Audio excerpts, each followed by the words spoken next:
Bonjour à tous. Des fois, on peut penser que le service de Dieu se passe uniquement dans l'étude de la Torah, dans l'accomplissement des mitzvot.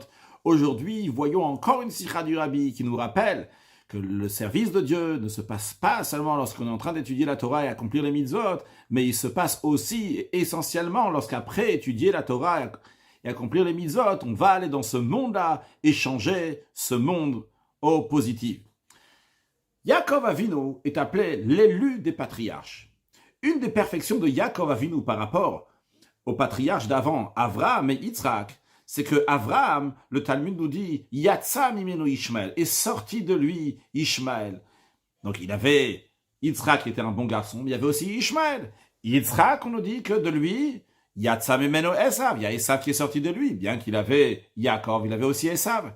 Qu'est-ce que cela veut dire? Qu'ils ont eu des enfants qui n'avaient pas un bon comportement. Ça veut dire que le niveau de sainteté de Avraham et Yitzhak n'ont pas atteint leur descendance. C'est Yatsa Mimenu, c'est sorti c'est pas arrivé chez lui. Ishmael et Esav sont sortis du lien avec Avraham et Yitzhak.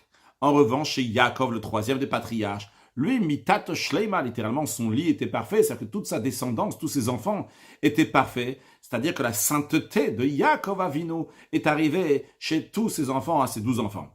Et le Rabbi, entre parenthèses, dit, bien que ce que Reuven a fait dans la Torah, c'est appelé Bilbel Yetsoué Aviv, qu'il a dérangé le lit de son père.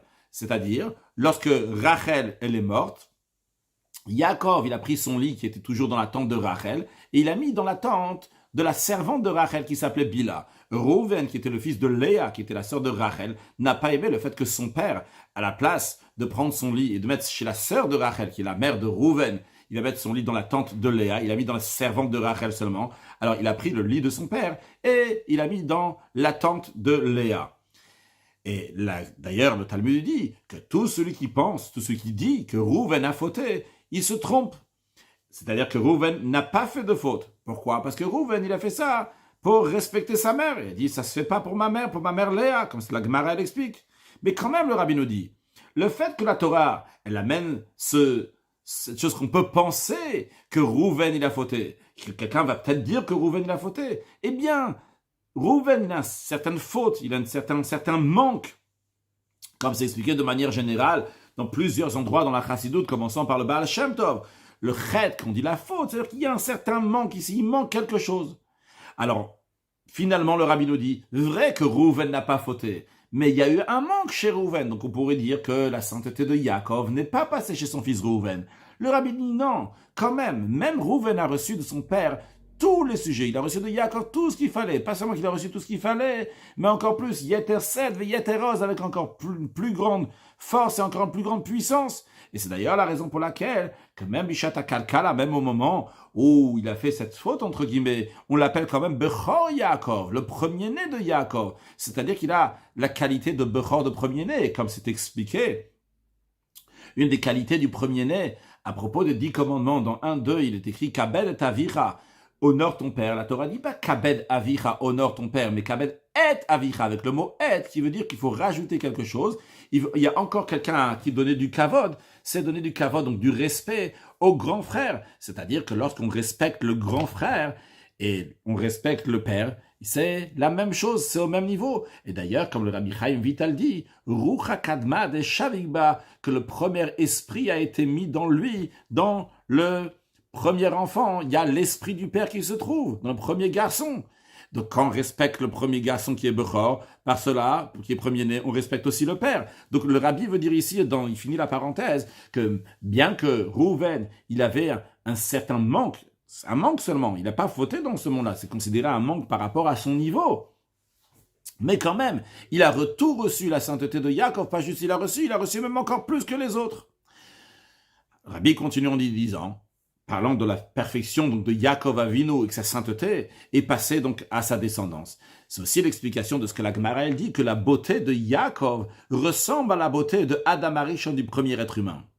Qu'est-ce que ça veut dire? Le premier être humain, Adam Arishon, il avait dans lui toutes les âmes de toutes les générations, jusqu'à la fin de toutes les générations. Et c'est d'ailleurs la raison pour laquelle que tout ce qu'a fait Adam Arishon, ça avait un impact sur tout le monde. Et lorsque Adam Arishon, il a eu une chute, il s'est dégradé à cause de la faute de l'arbre de la connaissance qu'il a mangé, de l'arbre que Dieu lui a dit de ne pas manger, et bien par cela, tout de suite, il y a eu une chute dans tous les âmes qui sont venues après. C'est d'ailleurs la raison pour laquelle que la Gemara nous dit qu'il y a des tzadikim, des pieux, que d'eux-mêmes, ils ne méritaient pas de mourir parce qu'ils étaient entièrement bien. Et la seule raison pourquoi ils sont morts, c'est Metu Be'et Yoshal Nachash, ils sont morts à cause du conseil du serpent. C'est le fait que le serpent, il a dit à Chava, après de dire à Adam, etc., que le serpent, il a dit à Chava, Chava, il a dit à Adam, que de manger de l'arbre de la connaissance. Donc, ils sont morts uniquement à cause de l'arbre de la connaissance de Adam Arishon. Mais d'eux-mêmes, il n'avait pas de faute, mais ce que Adam Arishon a fait, ça a un impact même sur les générations d'après.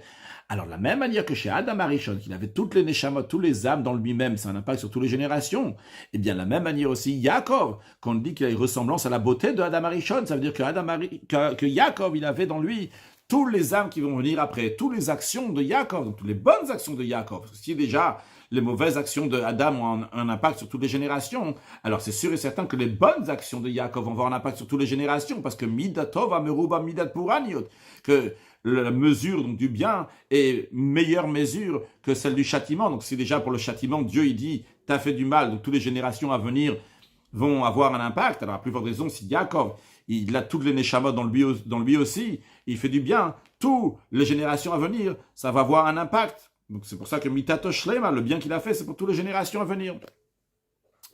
Le Rabbi nous dit, après avoir expliqué donc la grandeur de Yaakov, la particularité de Yaakov, que de ça on comprend que tous les détails des événements que la Torah nous raconte à propos de Yaakov Avinu, en plus du fait qu'en général, toutes les histoires de la Torah, c'est pas juste donc des histoires pour des chroniques, pour nous raconter comment les choses sont passées, mais Torah, ça vient du langage de Hora, c'est-à-dire que la Torah n'est pas en train de nous raconter une histoire, la Torah est en train de nous donner un enseignement, une leçon, et particulièrement lorsqu'il s'agit des histoires de Mas et Avod, de ce qui s'est passé avec Avraham, Yitzhak et Yaakov, les trois patriarches, que nos sages disent que Mas et Avod, c'est Siman Abanim, c'est un signe pour les enfants. Et quand on dit un signe, c'est pas juste un signe, mais c'est un signe, une leçon, un enseignement pour les enfants.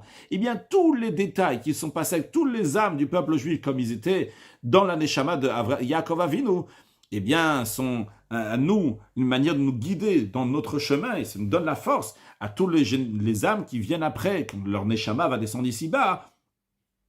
Les enseignements qu'on a tirés de Yaakov, du troisième des patriarches, sont encore plus que les enseignements, les leçons qu'il a en tiré donc des actions de ce qui s'est passé avec Avraham et Yitzhak. Parce que dans Yaakov, il y a tous les âmes du peuple juif à l'avenir. Ok, donc tout ça, c'était une sorte d'introduction pour voir qu'est-ce qui s'est passé avec Yaakov, que nous, on va en tirer. Alors Rabbi nous dit, dans la paracha de Vayet, c'est la Torah nous raconte que Yaakov, il est parti d'Eretz Israël, il est parti de Be'er-Sheva. Où il est parti à Haran. Il est parti chez Lavan. Et dès qu'il est parti, tout de suite, il a rencontré l'endroit, il a prié dans l'endroit où il est arrivé. Après, on nous raconte comment il est arrivé chez Lavan. Après, on nous raconte comment il a travaillé chez Lavan pendant 20 ans. Après, on nous raconte, pendant ces 20 ans-là, comment il s'est marié, comment il a eu les 12 tribus. Et on nous raconte à la fin de la paracha comment il est reparti de Haran en Eretz Israël, et comment, en chemin de retour, il y a les anges de Dieu qui l'ont rencontré. Ça, c'est en 2 mots l'histoire de la paracha. Le Rabbi nous dit, comme nous l'avons dit, tous les détails, c'est des leçons, et ça existe chez chacun de nous, chez chaque juif. Eh bien, qu'est-ce que cela veut dire pour nous? Le rôle de chaque juif, c'est de sortir de Eretz Israël, c'est de sortir de la Terre Sainte, de sortir des tentes de Shem ve'Ever, des 4 coudées de Torah, de sortir donc de l'endroit où il a étudié la Torah jusqu'à présent. Les tentes de Shem, les tentes de Ever, c'est des endroits de yeshiva dans lesquels on étudie la Torah à l'époque de Yaakov Avinu.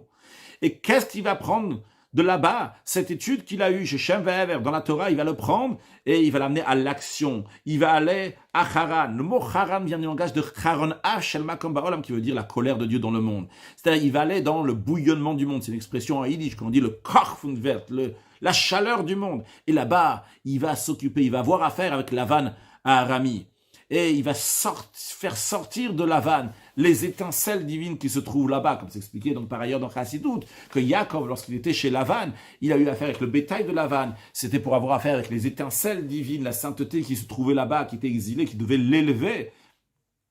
Et en allant là-bas, c'est par cela que Yaakov a réussi à voir que toute sa descendance est allée dans le droit chemin. Et le Rabbi nous dit, quand quelqu'un il se comporte d'une telle manière, à ce moment-là, même qu'il descend à Haran, ils descendent de Eretz Israël à Haran, mais ce n'est pas une vraie descente. Au contraire, il y a écrit Vayifot Ish Meod Meod, que Yaakov, il a prospéré de manière énorme. C'est-à-dire que celui qui va d'Eretz Israël à Haran, eh bien par cela, il a une hatzlacha, une très grande réussite, matériellement, spirituellement. Et après, lorsqu'il repart en Eretz Israël, ça s'accomplit, ce qui est écrit dans la suite du verset, Vayivgo bo malach Elokim, qu'il y a les anges de Dieu qui viennent le rencontrer.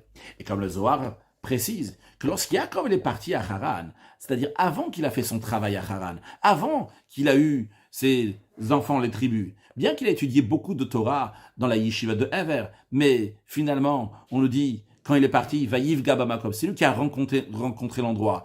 L'endroit, dans le sens ici, Makom veut vouloir dire aussi l'omniprésent, le dévoilement divin. C'est Yaakov qui a dû aller rencontrer l'omniprésent, a dû aller chercher la divinité. Et même ça, cette divinité, comment il a vu? Il a vu uniquement dans le rêve qu'il a eu. Donc ça, c'était au début, avant d'aller à Haran, bien qu'il avait étudié beaucoup de Torah. Mais lorsque Yaakov était à Haran, il a fait sa mission, il a travaillé là-bas, il s'est marié, il est revenu avec ses enfants, avec les tribus. À ce moment-là, le verset nous dit, Vayiv gobo malach Elokim, que c'est les anges de Dieu qui viennent le rencontrer. Et quand on dit les anges de Dieu, c'est les anges de Dieu avec Dieu qui viennent, si on peut s'exprimer d'une telle manière, et qui cherchent à rencontrer Yaakov. En plus de ça, comment il a eu ce dévoilement divin? Non pas en rêve, mais en étant réveillé. Le Rabbi rajoute en parenthèse que bien que le Midrash, il explique, il dit que Malach et Elohim, les anges de Dieu, cela fait référence à 600 000 anges, ou bien à 1 200 000 des anges. Mais le Zohar, qui est la profondeur de la Torah, il dévoile que c'est Dieu lui-même qui est venu voir Yaakov. Alors le Rabbi nous dit, le message pour chacun de nous, il est le même aussi.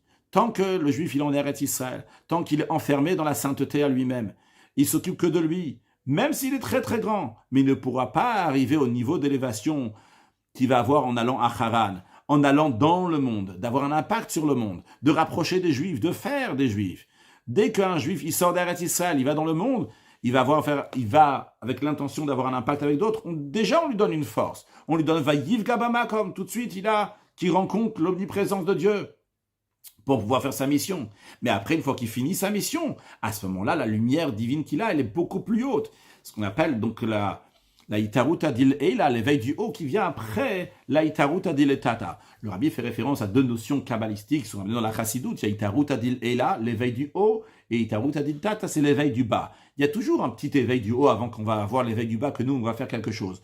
L'éveil du haut qui vient au début, c'est un petit éveil. En revanche, après qu'il y a eu l'éveil du bas, que nous, on a fait le travail comme il faut, après, l'éveil du haut qui vient est un éveil qui est beaucoup plus grand et qui s'exprime donc par Veyiv Gubo Malach Elokim, que c'est les anges de Dieu qui viennent le chercher, que Dieu vient le chercher. C'est une lumière divine qui est beaucoup plus haut que le juif reçoit, donc de manière réveillée et concrète, ici-bas, dans ce monde matériel. Donc, encore une fois, une sikha dans laquelle le Rabbi nous rappelle que servir Dieu ne s'arrête pas à la synagogue au lieu d'études, mais aller dans le monde, avoir un impact dans le monde, et par cela on amène un niveau de divinité qui est beaucoup plus haut, et on fait une dira betartonim, une demeure à Dieu ici-bas, et de manière qu'on pourra voir très prochainement lorsque Mashiach va venir, Venig la Gwad Hashem, Dieu va se révéler, Vera Okol Basar, toute chair va voir que c'est la parole de Dieu qui se trouve dans ce monde-là, mais ça se fait par notre travail. Aujourd'hui, Mashiach Now, une excellente journée.